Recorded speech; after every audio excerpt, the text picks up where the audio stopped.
네, 이번에는 시장 전반적인 이야기를 좀 들어볼 텐데요. 이번 시간은 현대증권의 류용석 팀장 연결을 해봅니다. 안녕하세요. 안녕하십니까? 네, 어제 시장의 가장 큰 이슈를 꼽으라면 일본의 중앙은행 통화정책 회의였을 겁니다. 이에 따른 엔화 약세 그리고 원화 강세가 다소 주춤했다는 것이 시장이 꼽는 이슈가 될 것 같은데요. 오늘도 달러화에 대한 원화 환율 소폭 상승은 하고 있지만 시장 물론 상승이지만 큰 움직임은 없어요. 이러한 부분들 어떻게 봐야 되겠습니까? 예, 아무래도 시장의 제일 관심사가 어제 BOJ를 통해서 그 정책 결정이 있었고요. 어제 반응은 일본 증시 하락과 엔달러 환율의 하락이었습니다. 그래서 오늘까지 환율 변동이 어떻게 되느냐 보고 궁금하실 텐데요. 현재 엔화는 달러에 대해서 0.25% 정도 하락을 했습니다. 그리고 미국, 일본 증시도 좀 소폭 하락하고 있고요.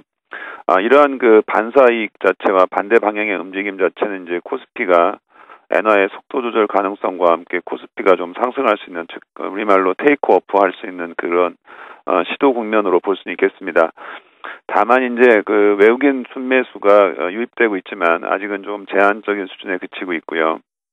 또 오늘 내일부터 시작되는 본격적인 실적 발표를 앞두고 2000선에서 2050선에 있는 매물 부담까지 좀 겹치고 있어서 한두 가지 문제는 조금 완화되거나 해소 가능성이 있지만 여전히 남아있는 몇 가지 변수 때문에 지수는 상승과 하락의 중간지대인 2000선에서 지금 답보 상태를 보이고 있는데요.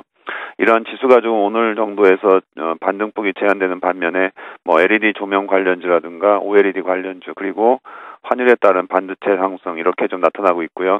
반면에 이제 LG 생활건강의 실적이 기대치에 못 미치면서 그동안 주목을 받았던 내수업종들은 대부분 오늘 한 1, 2%씩 좀 하락세를 보이고 있습니다. 네, 그렇다면 시장이 이렇게 답보 상태를 이어간다면 어떤 업종에 대한 투자 전략이 유효하겠습니까?